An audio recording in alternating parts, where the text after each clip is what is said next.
Meus queridos, a paz do Senhor. Mais uma vez, muito bem-vindo à nossa Academia de Pregadores. Eu sou o pastor Anderson Silva e nós estudaremos hoje a nossa última lição desse terceiro trimestre de 2017. Fizemos um percurso aí de 12 aulas até aqui, aprendendo sobre a razão da nossa fé. Assim cremos, assim vivemos. Eu tenho certeza que durante estas aulas foi um período de crescimento, um período de aprendizado. Como nós falamos desde o início, nós estudamos sobre teologia sistemática. Na última lição nós tratamos, nas duas últimas lições, na verdade, né, nós tratamos sobre escatologia bíblica. E o pastor Ezequiel Soares vai fechar esta lição, desvencilhando-nos agora da teologia sistemática e tratando sobre um tema muito importante nesta última lição, extremamente relevante e atual para a sociedade que vivemos. Vamos tratar sobre a família. A lição é a de número 13, do dia 24 de setembro de 2017. O título da lição é sobre a família e a sua natureza. Isso aqui não é agora teologia sistemática, mas é teologia prática. Teologia prática, tratarmos sobre a família, sobre a sua natureza, um tratado importante, relevante, atual e extremamente necessário. O texto áureo da nossa lição está em Gênesis capítulo 2, o versículo 24. Portanto, deixará o varão o seu pai e a sua mãe, e apegar-se-á à sua mulher, e serão ambos uma carne. Verdade prática: o casamento foi instituído por Deus e ratificado por nosso Senhor Jesus Cristo como união entre um homem e uma mulher, nascidos macho e fêmea. Esta é a nossa verdade prática: homem e mulher. Ponto central: o casamento entre um homem e uma mulher foi instituído por Deus. Foi uma instituição divina. O próprio Deus fez o primeiro casamento, por assim dizer, não é? O próprio Deus formou a mulher e a levou a Adão. A Bíblia diz que ele levou esta mulher a Adão. Objetivo geral: apresentar o ensinamento bíblico sobre a origem e o propósito da família. Objetivos específicos, que são 4, porque são 4 pontos: mostrar a formação do ser humano. Segundo, explicar a origem da família e o papel da mulher na sociedade israelita. Terceiro, especificar os princípios básicos da família. E quarto, conscientizar os crentes acerca do desafio da igreja hoje. Leitura bíblica em classe está em Gênesis capítulo 2, versículos 18 ao 24, que nos diz o seguinte: E disse o Senhor Deus: Não é bom que o homem esteja só. Far-lhe-ei uma adjuntora que esteja como diante dele. Havendo, pois, o Senhor Deus formado da terra todo animal do campo e toda árvore dos céus, os trouxe a Adão, para este ver como lhe chamaria. E tudo o que Adão chamou a toda a alma vivente, isto foi o seu nome. E Adão pôs os nomes a todo o gado e às aves dos céus e a todo animal do campo. Mas para o homem não se achava adjuntora que estivesse como diante dele. Então o Senhor Deus fez cair um sono pesado sobre Adão, e este adormeceu, e tomou uma das suas costelas e cerrou a carne em seu lugar. E da costela que o Senhor Deus tomou do homem, formou uma mulher e a trouxe a Adão. Olha o que nós falamos: o próprio Deus levou esta mulher para Adão. E disse a Adão: Esta agora é osso dos meus ossos e carne da minha carne. Esta será chamada varoa, porquanto do varão foi tomada. Portanto, deixará o varão seu pai e a sua mãe, e apegar-se-á à sua mulher, e serão ambos uma carne, ou uma só carne, como diz algumas versões. Muito bem, na nossa introdução, o pastor Ezequiel Soares nos coloca aqui que a família é assunto de interesse geral dos cristãos e não cristãos. Todos aqueles que têm ética, que preservam uma moralidade, sabem que a família é atacada hoje por todos os lados. Por todos os lados. Trata-se de um projeto de Deus para os seres humanos. E este projeto, essa instituição, é uma instituição estabelecida e que não pode ser destruída. Eu ouvi certa feita o meu amigo, pastor Apolônio Souto, pastor da igreja Projeto Ômega, na cidade de Ipatinga, dizendo algo que eu nunca me esqueci, falando sobre essas ações desses grupos que querem destruir a família, pessoas que optam por uma vida diferente da família tradicional, né? É o que se chama hoje de família moderna. E o pastor Apolônio disse o seguinte: olha, qualquer pessoa, eu achei muito sensato da parte dele o que ele disse, e por isso eu vou repetir: qualquer pessoa tem o direito de fazer as escolhas que quer. Qualquer pessoa pode viver de acordo com aquilo que ele quer escolher. Sendo certo ou errado, é um direito da pessoa. Sendo de acordo com o que nós acreditamos, pela nossa fé ou não. E, aliás, é bom já desde início aqui na nossa aula deixar claro que a Constituição Federal, no seu artigo 5º, nos dá o direito de expressar livremente a nossa fé. E muita coisa do que nós falamos não é homofobia, nós não somos homofóbicos, muito pelo contrário. Nós amamos essas pessoas, respeitamos a pessoa, o direito da pessoa, a integridade, a dignidade da vida da pessoa, nós respeitamos. Porém, de acordo com aquilo que nós cremos, de acordo com o que a nossa fé estabelece para nós, e este é um direito constitucional de todos nós que somos crentes na pessoa bendita de Jesus.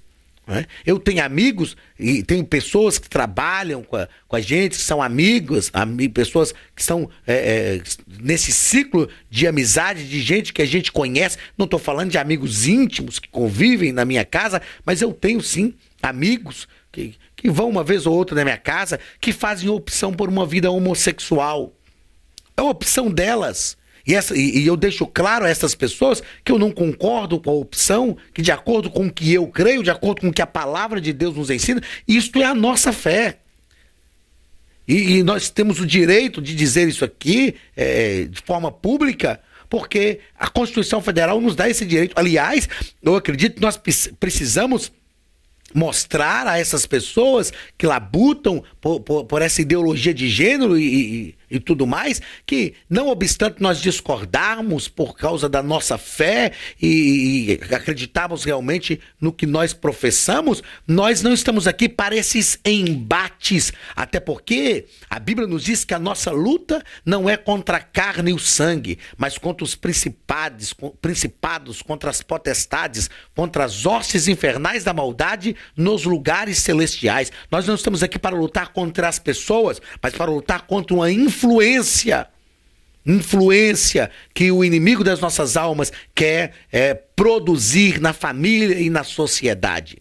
Então, a família, de acordo com o que disse o reverendo Apolônio Souto, ele nos disse o seguinte: olha, que cada um faça as suas escolhas e construa a sua vida conforme bem lhe convier, mas que essas escolhas não resultem em destruição de instituições que já estão estabelecidas. E a família é uma instituição estabelecida.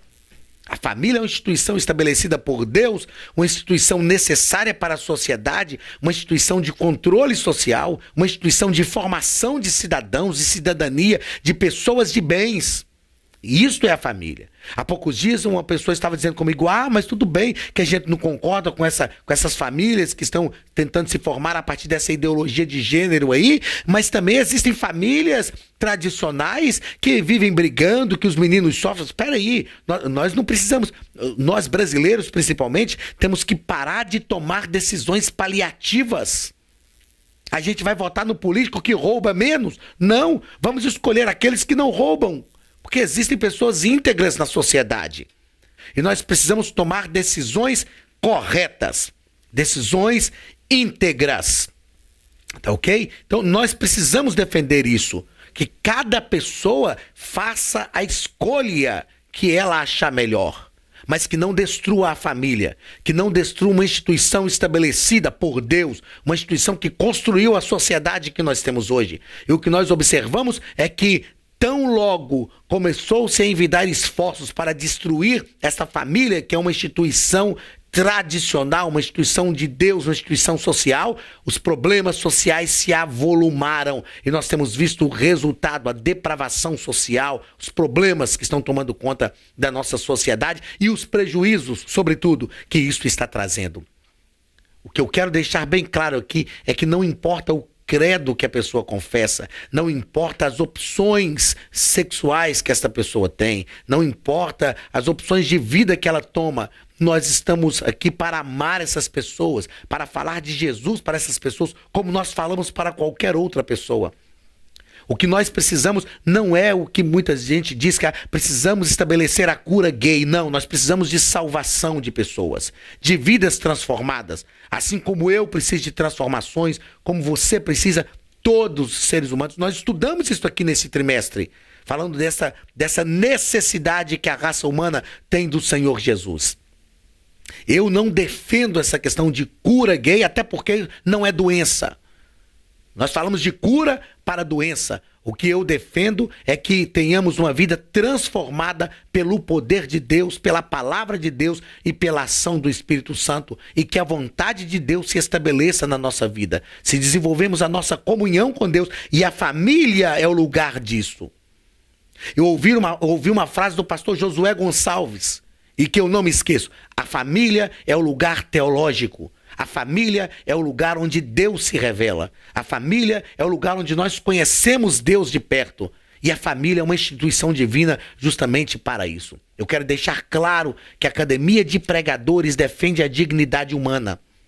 A Academia de Pregadores defende o direito que as pessoas têm de decidir de acordo com aquilo que quiserem. Mas a Academia de Pregadores defende a palavra de Deus, a verdade das Escrituras conforme ela é. E nós estamos alicerçados no artigo 5º da Constituição Federal. Somos uma nação livre, onde respeitando o direito do outro, onde respeitando o limite do outro, temos o direito de expressar a nossa fé. E a nossa fé nos diz que Jesus amou o mundo, que Deus amou o mundo de tal maneira que deu o seu único filho para que todo, sem se importar credos, o que a pessoa defende, sem se importar com nada disso, ele amou o mundo de tal maneira para que todo aquele que nele crê não pereça, mas tenha a vida eterna. E a Bíblia nos diz que Deus enviou o seu Filho ao mundo não para que condenasse o mundo, mas que o mundo fosse salvo por ele.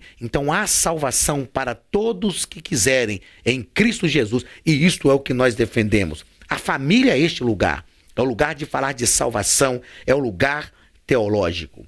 Primeiro ponto, a origem da família. Primeiro parágrafo, homem e mulher. A família se originou entre homem e mulher. E a Bíblia diz que Deus reuniu este casal e instituiu o que chamamos hoje de casamento e disse: multiplicai, sede fecundos, enchei a terra, formem uma família. Formem uma família ajustada, abençoada. E este é o projeto de Deus para a nossa sociedade, para o nosso mundo, uma família ajustada, uma família onde Deus está presente, uma família que conduza a Cristo, uma família que conduza à salvação, uma família que conduza a uma sociedade mais justa, uma sociedade mais honesta, uma sociedade íntegra, onde nós formamos verdadeiros cidadãos que exercem a sua cidadania com responsabilidade. Segundo parágrafo, a formação da mulher. Nós sabemos que Deus formou a mulher, o texto bíblico que lemos, Deus formou a mulher da costela de Adão para que fosse uma adjuntura, para que estivesse ao lado de Adão. O relato da criação pressupõe que Deus colocou o homem com prioridade governamental, cabeça do lar, mas que ambos os sexos, homem e mulher, são mutuamente dependentes. Deus criou a mulher para que o homem fosse completo, e Deus tirou a mulher da costela de Adão para que ela estivesse ligada ao homem. Então a mulher não é independente, não está desligada, ela está vinculada ao homem porque ela foi tirada da sua costela. Mas o homem está vinculado à mulher porque ela foi criada para que ele fosse pleno, para que ele fosse realmente feliz. Então Deus criou uma interdependência entre o homem e a mulher, que o pecado degenerou, degradou, não é? Porque a primeira coisa que Adão respondeu para Deus, Deus disse: Adão, você comeu do fruto que eu te disse para não comer? Ele disse: a mulher que o Senhor me deu. Aí começaram os problemas, mas em Cristo tudo isso pode ser restaurado. Segundo parágrafo, a família. Primeiro ponto, conceito de família entre os antigos hebreus. Na família judaica, é o que nós chamamos de família tradicional, né? Ou família nuclear. O lar é parte de um clã, este clã é parte de uma tribo, e esta tribo é parte de um povo, parte de uma nação. Então, tomando como ponto de partida a base da economia do antigo Israel, que era a agricultura, que era o pastoreio, essa família, que era a família nuclear, né, que vem de núcleo, está ajustada ali em um só núcleo, essa família nuclear, se tivesse poucos membros, ela se via em dificuldade pela falta de mão de obra para o seu sustento. Então essa família estava sempre unida, junta. Os filhos cresciam, se casavam, ficavam ali, às vezes estavam juntos sogro, sogra, os pais, tios, se uniam para que tivesse um clã forte, para se defender, para plantar, por causa da agricultura, para o pastoreio, a fim de que, economicamente falando, essa família sobrevivesse da melhor maneira possível. Esse é o conceito de família entre os antigos hebreus. Segundo, o papel da mulher na sociedade israelita. Então, a tarefa do homem e da mulher ela mesma, eles trabalhavam, né? A mulher cuidava da casa e ajudava o marido nos seus trabalhos diários para o sustento da família, mostrando que a mulher não é inferior. O homem é o chefe do lar, o pastor, o sacerdote do lar, mas a mulher não é inferior, justamente porque ela foi colocada ao lado do homem para ser uma adjuntora, aquela que está junto, aquela que ajuda a construir. Ele tem uma autoridade governamental dada por Deus e um papel muito importante e difícil: amar a sua esposa como Cristo amou a igreja. Maridos, Paulo diz na carta aos Efésios que os maridos devem amar as suas esposas como Cristo amou a igreja, e ele é incisivo ao dizer a si mesmo, se entregando por ela. Se a esposa tem que ser submissa ao marido como a igreja é submissa a Cristo, a igreja só é submissa a Cristo por causa do amor que Cristo demonstrou por ela. Aí nós temos que entender que tem maridos que querem uma mulher submissa, mas não querem amá-la.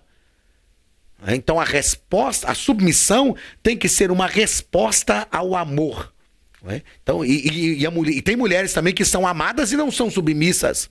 Se ela é amada, ela tem que responder a este amor com essa submissão, que não é subserviência. É submissão, não é submissão cega, é submissa no Senhor. Assim como o marido tem que amar a igreja como o Senhor amou a sua igreja. Terceiro ponto, princípios básicos.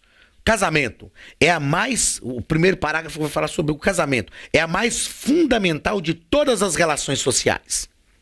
Nós vivemos diversas relações sociais durante toda a nossa existência. E eu sempre afirmei, pastor Ezequiel Soares coloca isso aqui também, que não existe no universo, entre os seres vivos inteligentes, uma intimidade maior do que a que existe entre marido e mulher. O casamento é a mais intensa relação social. Toda relação social traz dificuldades, a gente precisa de renúncia, precisa de ajustes para nos relacionar. O casamento exige mais. Por quê? Porque é a mais intensa relação social entre dois seres humanos. Segundo parágrafo do terceiro ponto, a monogamia. O termo diz respeito às sociedades que adotam o princípio do casamento de um homem com uma mulher e vice-versa. Isso foi estabelecido pelo Criador. Lá no Antigo Testamento, Deus até tolerou a poligamia. Ou bigamia, o homem bigamia casar com duas, poligamia casar com mais de duas. Né? Deus até tolerou, mas nunca foi princípio de Deus. Porque o princípio de Deus é um Adão para uma Eva. E uma Eva para um Adão. Esse é o princípio de Deus. Todos os homens que tiveram mais de uma mulher, mesmo sendo tolerados por Deus no Antigo Testamento, enfrentaram problemas difíceis. E mesmo aqueles que não tiveram mais de uma mulher, mas que tiveram filhos com mais de uma, como o caso de Abraão, que teve um filho com a serva, que foi Agar, né? teve problemas, gerou Ismael, olha que traz problemas até os nossos dias. Então, não obstante ter sido tolerado por Deus, nunca foi o projeto. O projeto de Deus é um casamento monogâmico, uma mulher para um homem. Terceiro parágrafo desse terceiro ponto, heterossexualidade. Então, o homem se une a uma mulher. Sexualmente, ele se une à sua esposa como resultado do amor conjugal, não só para procriar, mas para convivência afetuosa, agradável e prazerosa. Permita-me dizer uma coisa, repito novamente, eu tenho muito cuidado quando vou fazer essas abordagens de sobre ideologia de gênero, né? Mas é preciso fazer com muito cuidado, muito respeito, mas com muita verdade também, e repito, alicerçado em princípios constitucionais, para defendermos aquilo que nós acreditamos por fé, porque cremos. O casamento, a palavra casamento vem de casar, de encasalar, que é a união sexual de pessoas, né? O encasalar, até mesmo os animais fazem isso, de sexos opostos. Então não há como falar de encasalar se são dos mesmos sexos. Não tem como. Então, o que é casal? Aqueles que se encasalam, ou se acasalam, né? O acasalar, que é o termo correto, me perdoe. E isto é a figura, o princípio do casamento. Biblicamente falando, o casamento ocorre quando esse acasalamento, quando essa união, esse acasalamento. Então, o que é um casal? É a união de pessoas do mesmo sexo, de sexos opostos. É a união de pessoas de sexos opostos, dentro dessa visão de heterossexualidade. Se são pessoas do mesmo sexo, não é um casal. Se são pessoas do mesmo sexo, é um par, são companheiros. Mas o casamento, o casal, fala de união de pessoas de sexos opostos, porque é de onde vem a ideia de acasalamento. Então, o casamento, de acordo com a palavra de Deus, é heterossexual. E isto é o que deve ser. O que fugir disso é a opção de cada pessoa, que nós respeitamos, mas vai de encontro àquilo que nós cremos. Quarto parágrafo deste terceiro ponto. Indissolubilidade. É a natureza indissolúvel do casamento e vem desde as suas origens. O Senhor mesmo disse, e serão ambos, aliás, Adão disse, né, no poema que ele constrói para sua esposa, e serão ambos uma só carne. Não se separa. O casamento é indissolúvel. Embora, infelizmente, até no meio cristão evangélico, nós vemos que o número de divórcios tem aumentado muito. É preciso ter cuidado, né? É preciso buscar a direção de Deus para que a gente mantenha esta fidelidade ao nosso cônjuge. A propósito, depois de amanhã eu completo 21 anos de casado. 21 anos. E foram momentos, como a gente costuma dizer, para rir e para chorar. Momentos que a gente disse, agora não dá, agora realmente tem que partir cada um para o seu lado. Mas Deus nos ajudou. A graça de Deus está sobre a nossa vida. E eu e a irmã Elaine estamos seguindo aí, em nome de Jesus. E vamos juntos até o arrebatamento da igreja, para a glória do nome do Senhor. Quarto e último ponto desta nossa última lição. O desafio da igreja, primeiro parágrafo, institucionalização da iniquidade. Nós sabemos que existem leis que estão sendo construídas, formadas, que estão institucionalizando aquilo que é tratado pela palavra de Deus como pecado, como iniquidade. Como eu já disse, que não destruam aquilo que já está instituído, não é? O atual sistema dessas coisas que estão sendo institucionalizadas, quer institucionalizar a iniquidade ao considerar legítima diante de Deus a união de pessoas de mesmo sexo. É opção da pessoa, mas não tem legitimidade diante de Deus. Não tem legitimidade diante de Deus. Porque não é o que a Bíblia ensina. Ah, mas nós temos que atualizar a Bíblia. Ok, vamos atualizar a mensagem bíblica, mas os princípios não se atualizam. Atualiza-se a mensagem, princípios não. Princípios são perenes, referenciais são eternos. Nós vamos atualizar assim a lei de talião, olho por olho, dente por dente. A gente não pode aplicar isso hoje. temos que atualizar, mas os princípios da palavra de Deus são perenes. Querem legalizar isso e como igreja do Senhor Jesus, nós defendemos aquilo que é a verdade da palavra de Deus. Repito insistentemente, cada um tome as decisões que achar melhor e faça as suas próprias escolhas. Mas não é homofobia dizer que, de acordo com o que nós cremos, de acordo com a nossa fé, a união conjugal tem que ser heterossexual. É o que a Bíblia diz, é o que Deus instituiu. Segundo parágrafo do 4º ponto, a inversão de valores. O que se vê hoje, então, é essa tentativa de tornar o errado certo e o certo errado. Perda de padrões, perda de referenciais, inversão de valores. A nossa sociedade está passando por isso. Nós estamos vendo a manifestação disso na vida política, na vida familiar, na vida econômica, a inversão de valores. Aqueles que deveriam defender a sociedade são os primeiros a produzir, a ter atos que prejudicam a sociedade. Uma inversão degenerada de valores. E só o Senhor, através da sua palavra, pode mudar este quadro, pode transformar a nossa nação, transformar vidas, regenerar-nos a cada dia, a fim de que sejamos para Deus aquilo que Ele instituiu como seu projeto para a nossa vida. Meu querido, eu quero louvar a Deus pela sua vida. Minha querida, você que é nossa aluna, você que é nosso aluno aqui na Academia de Pregadores, esteve conosco durante esse 3º trimestre de 2017. Que Deus abençoe a sua vida, que o Senhor te prospere e abençoe a sua casa. Obrigado pela tua companhia. Continue conosco na Academia de Pregadores. Nós temos diversos cursos. A Academia de Pregadores sempre tem projetos novos e tudo isso para que o nome de Jesus seja glorificado. Tudo isso para que o reino de Deus continue crescendo e se estabelecendo entre nós. Deus tem um projeto magnífico para a tua vida, para a minha vida. Deus tem um plano especial para todos nós. Que a mão de Deus esteja sobre a tua vida, que o Senhor prospere a tua casa.